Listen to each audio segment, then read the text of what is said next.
کوئی بھی اس طرح نہیں کر رہا, کوئی وہاں کہیں مظاہرے نہیں ہوئے, وہ بھی نہیں کہہ رہے کہ ایمبیسڈر کو واپس بھیجو. تو اس کا پہلے تو کوئی فرق نہیں پڑنا لگا فرانس کو. لیکن میں آپ کو یہ بتاؤں پاکستان کو کیا فرق پڑے گا. سب سے بڑا فرق یہ پڑے گا ہمارے ملک کو کہ بڑی مشکلوں سے ہماری معیشت اٹھ رہی ہے. بڑی دیر کے بعد پاکستان کے اندر انڈسٹری اوپر جا رہی ہے. لارج اسکیل انڈسٹری بڑی دیر کے بعد اٹھ رہی ہے. نوکریاں مل رہی ہیں لوگوں کو. ہمارے ملک میں دولت میں اضافہ ہو رہا ہے. ہماری ایکسپورٹس بڑھ رہی ہیں. ہمارا روپیہ مضبوط ہو رہا ہے. بڑی دیر کے بعد روپیہ مضبوط ہوتا جا رہا ہے. جب روپیہ اوپر جاتا ہے تو مثلا پیٹرول اور ڈیزل سستا کیا ہے. باہر کی جو چیزیں ہم منگواتے ہیں وہ سستی ہونی شروع ہو گئی ہیں. جب ہم فرانس کے ایمبیسڈر کو واپس بھیج کے تعلقات توڑیں گے ان سے, اس کا مطلب کہ یورپین یونین سے ہم تعلقات توڑیں گے. اس کا مطلب کیا کہ جو ہماری آدھی ٹیکسٹائل کی ایکسپورٹس ہیں وہ یورپین یونین میں جاتی ہیں. تو اس کا مطلب آدھی ہماری ٹیکسٹائل ایکسپورٹس وہیں ختم ہو گئی. اس کا مطلب بے روزگاری, فیکٹریاں بند ہو جائیں گی. اور اس کے آگے کیونکہ آدھی ہماری مین ایکسپورٹ ٹیکسٹائل ہے, جب ٹیکسٹائل آدھی رہ جائے گی ایکسپورٹ, ہمارے روپے کے اوپر پریشر پڑے گا, روپیہ گرے گا, مہنگائی بڑھے گی, غربت بڑھے گی. تو نقصان ہمیں ہوگا, فرانس کو کوئی نقصان نہیں ہونے لگا. تیسری چیز اب ہم نے اس کے اوپر جب یہ ہوا تو میں پہلے ذرا آپ کو تھوڑی تفصیل پیچھے بتا دوں. یہ ہم 2-2.5 مہینے سے لگے ہوئے تھے. ہماری گورنمنٹ TLP سے مذاکرات کر رہی تھی. ہم ان کو یہی چیزیں سمجھا رہے تھے کہ اس سے نقصان ہمیں ہونے لگا ہے, ان کو نقصان نہیں ہوگا, ہماری عوام کو نقصان ہوگا. مذاکرات چلتے جا رہے تھے. انہوں نے کہا جی اسمبلی میں رکھو, اور اسمبلی جو فیصلہ کرتی ہے. ہم نے فیصلہ کیا ٹھیک ہے ہم اسمبلی میں یہ رکھتے ہیں. لیکن ہم پھر دیکھنا شروع کیا کہ ان کی موبلائزیشن نیچے ہو رہی ہے, ان کی تیاریاں ہو رہی ہیں اسلام آباد آنے کے لیے. ایک طرف مذاکرات چل رہے ہیں, ایک طرف اسلام آباد آنے کی تیاریاں ہیں. پھر ابھی مذاکرات چل رہے ہیں اور ہم نے یہ فیصلہ کیا ہوا تھا کہ ہم اسمبلی میں رکھیں گے اس ایشو کو.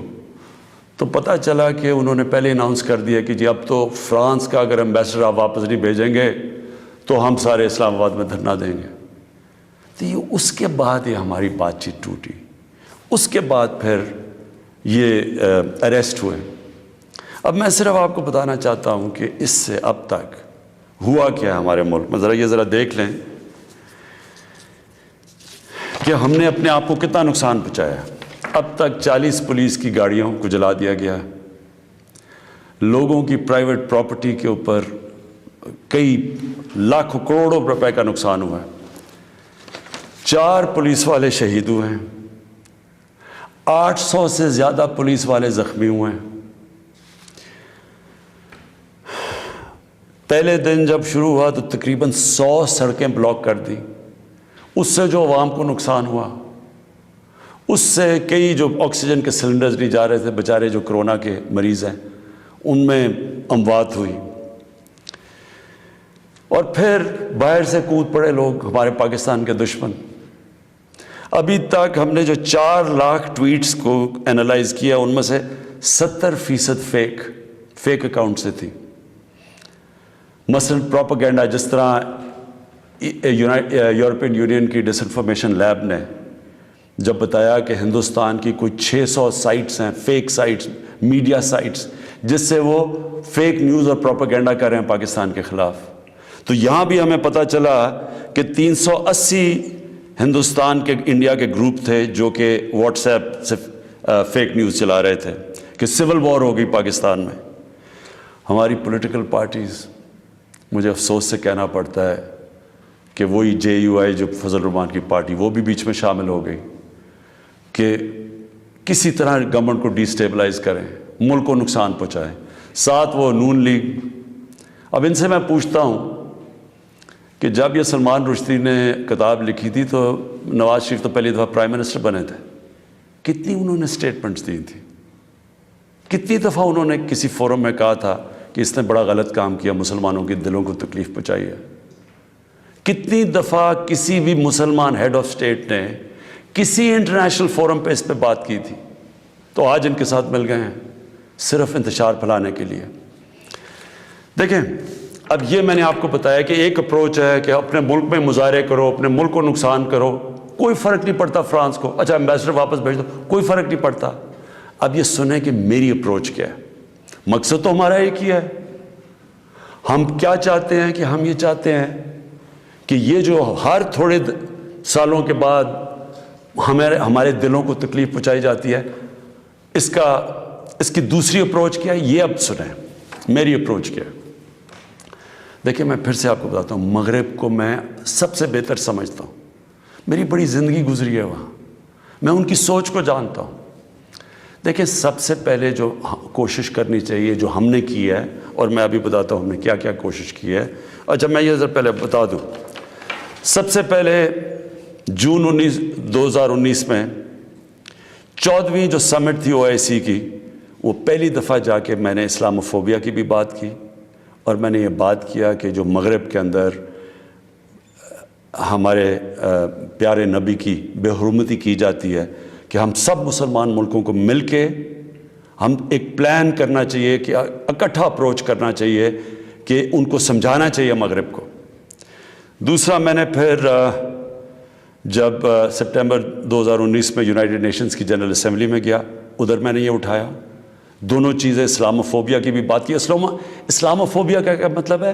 اسلام کے خلاف نفرت، اور اس نفرت کے اندر ایک یہ ہے کہ وہ ہمارے نبی صلی اللہ علیہ وسلم کی شان میں گستاخی کرتے ہیں. تو یہ ایک ہی چیز اکٹھے کرتے ہیں یہ. تو ادھر میں نے بات کی یونائٹڈ نیشنز میں.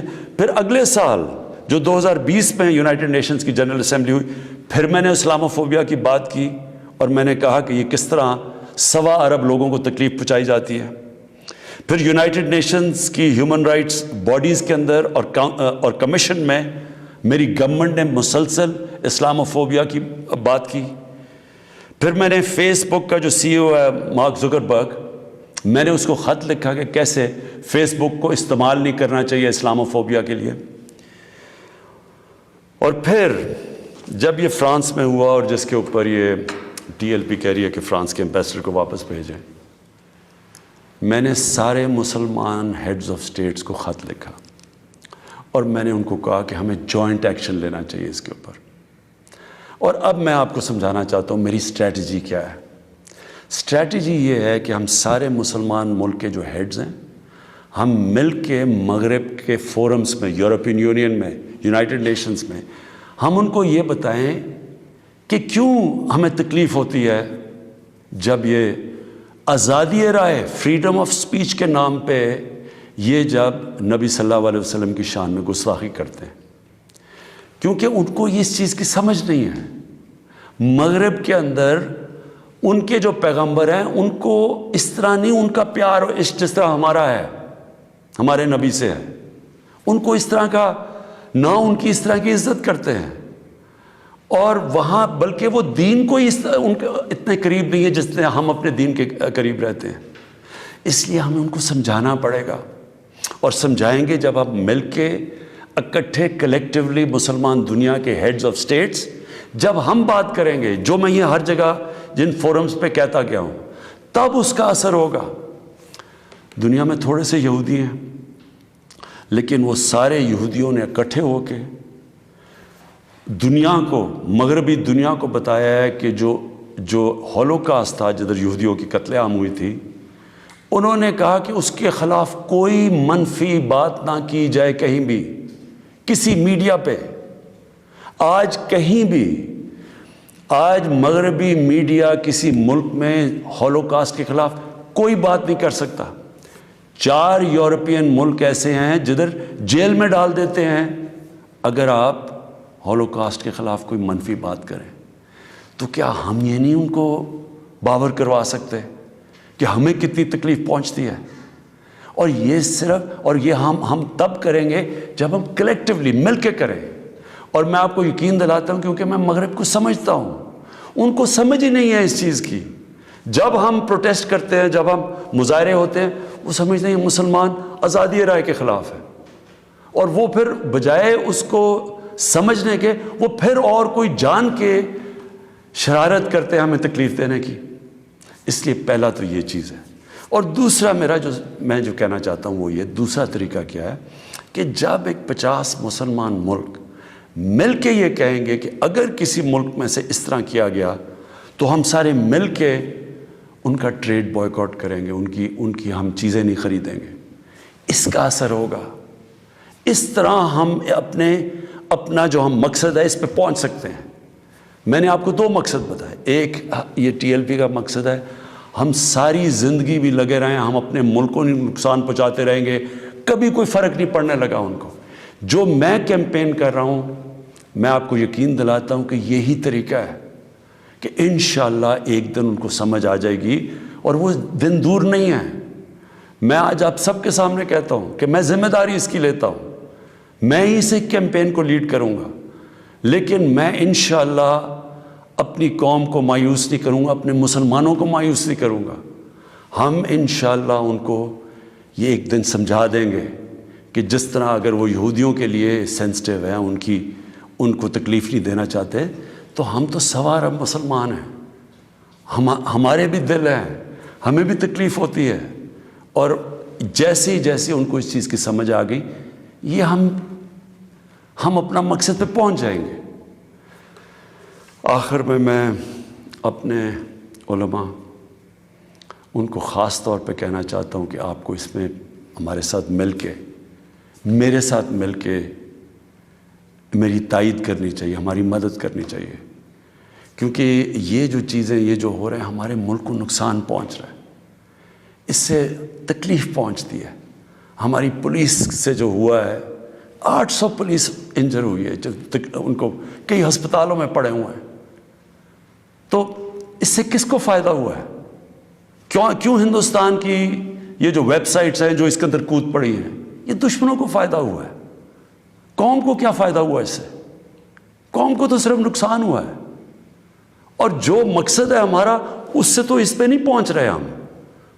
کوئی فرق نہیں پڑے گا کسی مغربی ممالک کو جو مرضی ہم اپنا ملک کا نقصان کریں، جرم کہیں اور ہو، ہم اپنے اوپر خودکش حملہ کر دیں، یہ کون سی عقل اور سمجھ ہے؟